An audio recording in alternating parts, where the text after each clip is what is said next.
Libertina. ¿Qué es Libertina? Hola, buenos días. Soy Luis de Pasta Libertina. Somos un obrador de pasta fresca en Zaragoza y elaboramos todo con producto de zona y producto de proximidad.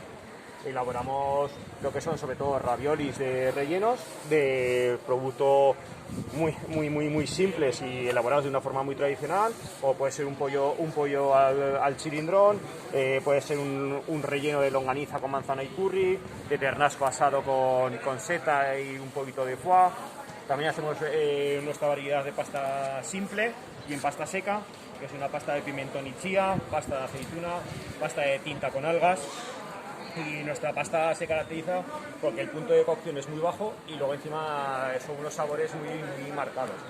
Usamos todo sabor, producto natural y no compramos nada que no sea producto sin manufacturar.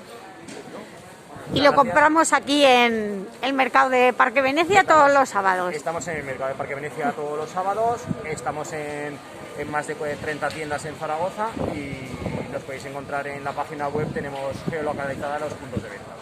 Muy bien, gracias. A vosotros, hasta luego. Gracias, Luis.